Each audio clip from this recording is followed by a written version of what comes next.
हिंद वतन समाचार।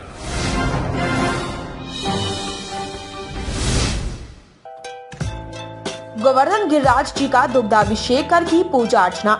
पूर्व सीएम अखिलेश यादव बोले, बीजेपी सरकार ने यूपी को बर्बाद करके रख दिया है। वे अपनी उपलब्धियां और कार्य तक नहीं बता पाएंगे। उत्तर प्रदेश के पूर्व मुख्यमंत्री अखिलेश यादव ने शुक्रवार को गोवर्धन पहुंचकर गिरिराज जी का दुग्धाभिषेक किया। 2 दिन के प्रवास पर मथुरा पहुंचे अखिलेश यादव ने प्रवास के दूसरे दिन शुक्रवार को आकस्मिक कार्यक्रम के तहत गोवर्धन दान घाटी मंदिर पहुंचकर गिरिराज महाराज का दुग्धाभिषेक किया। मंदिर के सेवायत दीपू पुरोहित ने मंत्रोच्चारों के बीच पूजा अर्चना कराकर दोपट्टा प्रसादी भेंट कर अखिलेश का स्वागत किया। दान घाटी मंदिर पहुंचने से पूर्व गोवर्धन में ही अखिलेश यादव ने द ब्रिज फाउंडेशन के अध्यक्ष विनीत नारायण के साथ सजाए संवारे गए ऋण मोचन कुंड का निरीक्षण किया और परिक्रमा मार्ग के संरक्षण कुंड और रुद्र कुंड के पूर्व में कराए गए विकास की जानकारी थी। आपको बता दें, पत्रकारों से बातचीत में वे सूबे की भाजपा सरकार पर जमकर बरसे। सरकार को कटघरे में खड़ा करते हुए अखिलेश ने कहा कि भारतीय जनता पार्टी के नेता यह भी नहीं बता पाएंगे कि उनके बड़े कार्य या फिर उपलब्धियां क्या हैं। एक्सप्रेसवे, मेट्रो, बड़े विद्युत उत्पादन या ट्रांसमीटर, गोवर्धन सौंदर्यीकरण योजना आदि सब हमारी सरकार की उपलब्धियां हैं। इनका मुख्य कार्य हमारे प्रस्तावित कार्यों को रोकना, अपना ठप्पा लगाना, हमारे किए कार्यों का शिलान्यास और शुभारंभ करना है। अखिलेश ने कहा कि इनका एक भी MOU जमीन पर नहीं उतरा है। उत्तर प्रदेश को अगर किसी ने बर्बाद किया है तो वह केवल भारतीय जनता पार्टी ने किया है। इससे पूर्व दान घाटी मंदिर पर सपा नेता प्रदीप चौधरी की अगुवाई में सपा कार्यकर्ताओं ने पूर्व मुख्यमंत्री का दोपट्टा और तस्वीर भेंट कर स्वागत किया। मंदिर के मुनीम अशोक कौशिक, हीरालाल शर्मा, गिरधारी लाल ने पूर्व मुख्यमंत्री का स्वागत सम्मान करते हुए स्मृति चिन्ह भेंट किया। इस दौरान MLC उदयवीर सिंह, सांसद धर्मेंद्र यादव, सपा नेता प्रदीप चौधरी, गौरव गोस्वामी, पूर्व चेयरमैन राधाकुंड दाऊजी, ठेकेदार कृष्ण मुरारी आदि उपस्थित रहे। इसके बाद वे बरसाना रवाना हो गए। रानी और जितने भी धार्मिक हमारे स्थान हैं उन स्थानों पे जाने का मुझे मौका मिला है। जिस समय समाजवादी सरकार थी उस समय जनता के लिए जो काम कर सकते थे, समाजवादी पार्टी ने पूरी ईमानदारी से हम लोगों ने जनता के लिए काम किए और जिससे जनता को सुविधा मिल सके। मथुरा वृंदावन की सड़क हो, वृंदावन का सौंदर्यीकरण हो या केसी घाट को बनाने का काम हुआ हो या जो नाला चल रहा था इस्कॉन, अक्षय पात्रा, राधा रानी टेम्पल के आसपास, वो तमाम चीज़ों को सुधारना और यहाँ की सड़कों को 4 लेन से जोड़ना। मुझे याद है कि गोवर्धन का बाईपास बनाने का यहाँ के लोगों ने कहा तो बाईपास बनना शुरू हो गया। गोवर्धन से आपका वृंदावन 4 लेन बननी थी, वो आज भी अधूरा है। ये कोसी वाली सड़क बननी थी, इसको भी प्रस्तावित था 4 लेन बनाने का, ROB बनाने का प्रस्ताव था। तो कई काम तो पूरे हुए हैं, लेकिन बहुत बड़ी संख्या में जो काम शुरू हुए थे 4 साल में भी भारतीय जनता पार्टी की सरकार वो पूरी नहीं कर पाई है। और उसका उदाहरण ये है कि राधा रानी मंदिर में जहाँ हम लोग खड़े हैं, बुजुर्गों के लिए, बच्चों के लिए जो सीढ़ी से चढ़ के नहीं आना चाहते हैं, जो बीमार हैं, जिनको हार्ट की दिक्कत है या अन्य कोई दिक्कत है, उनके लिए एक व्यवस्था की गई थी, रोप वे। 4 साल पूरे हो गए। सोचो ये सरकार कैसी सो रही है। ये सोने वाली सरकार है।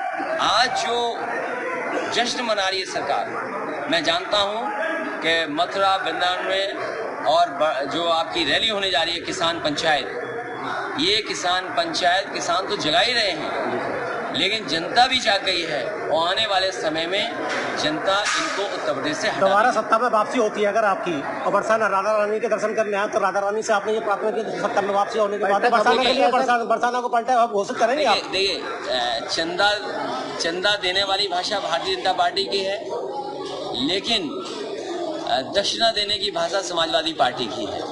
तो मैंने क्या मांगा है मैं नहीं बताऊंगा। तो बताने के लिए आप क्या देंगे वापसी? लेकिन मैं ये भरोसा दिलाता हूँ, जो मैं भाव पढ़ सकता हूँ आपके चेहरे पे और जो मैं जनता के बीच में देख रहा हूँ, जनता परिवर्तन चाहती है और जनता दुखी हुई है सरकार से। इसलिए दुखी हुई है कि आप सोचिए, बैंकें मार दी इन्होंने।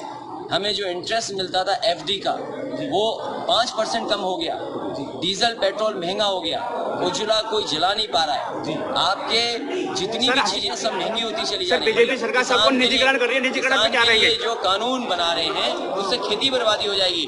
और आदमी अपने सामान कब बेचता है? जब उसके ऊपर कुछ नहीं बचता। इन लोगों ने नोटबंदी करके, जीएसटी लागू करके और वैश्विक महामारी की वजह से हमारी पूरी अर्थव्यवस्था चौपट कर दी। और उसी का परिणाम ये है कि इन्हें कुछ सरकारी चीजों को बेचना पड़ रहा है। निजीकरण पे क्या कहेंगे आप? अगर ये चाहती सरकार तो निजीकरण रोक सकती थी, लेकिन जानबूझ करके निजीकरण कर करके अपने कुछ लोगों को लाभ पहुंचाना चाहती है, कुछ लोगों के माध्यम से पूरे देश की अर्थव्यवस्था को कब्जा करना चाहती है। ये बहुत बड़ी साजिश और षड्यंत्र भारतीय जनता पार्टी के है। और याद रखें, जिस समय निजीकरण होगा सबसे ज्यादा गरीब पिस जाएगा। भैया, लोग आपके जिलाध्यक्ष लोकमणि पाल को कल उन्होंने जेल भेजा है, उन पर मुकदमे लगाए हैं। उन्हें मैं दुख है इस बात का कि सरकार जो पॉलिटिकल आंदोलन कर रहे हैं उन पर गंभीर धाराएं लगा रहे हैं। चित्रकूट में ऐसी धाराएं लगाई हैं जिसकी हम और आप कल्पना नहीं कर सकते। बिल्कुल, जिला अध्यक्ष पे और हमारी पार्टी के कार्यकर्ताओं पे। जब मैं कल मथुरा वृंदावन आया तो मुझे पता लगा कि हमारे जिलाध्यक्ष को उन्होंने जेल भेज दिया है। मैं सरकार से जानना चाहता हूं, जिन अधिकारियों ने उन्हें जेल भेजा है, कम से कम जनता ये जानना चाहती है कि अगर मुख्यमंत्री उद्घाटन का उद्घाटन कर रहे हैं, मुख्यमंत्री अगर शिलान्यास का शिलान्यास कर रहे हैं, उन पे कौन सी धारा लगेगी ये सरकार बताए। सर, वो हमारा अगर उद्घाटन हो गया तो हम तो ये कहते हैं कि हमारे कामों का भी उद्घाटन मुख्यमंत्री जी ने किया है, हमारे कामों का भी शिलान्यास किया है।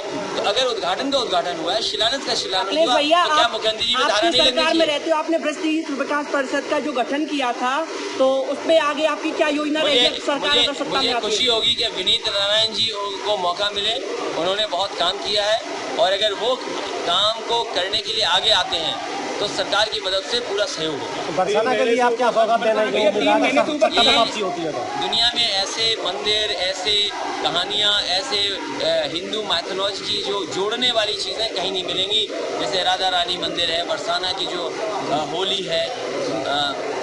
मैं आपको भरोसा दिलाता हूँ, बीजेपी तो क्योंटो नहीं बना पाई, लेकिन राधा रानी का मंदिर, बरसाना, गोवर्धन और वृंदावन और जो केसी घाट है, वो वर्ल्ड क्लास इंफ्रास्ट्रक्चर दे करके वर्ल्ड मैप पर लाने का काम करेंगे। इसलिए क्योंकि यहाँ पर दुनिया के लोग आते हैं।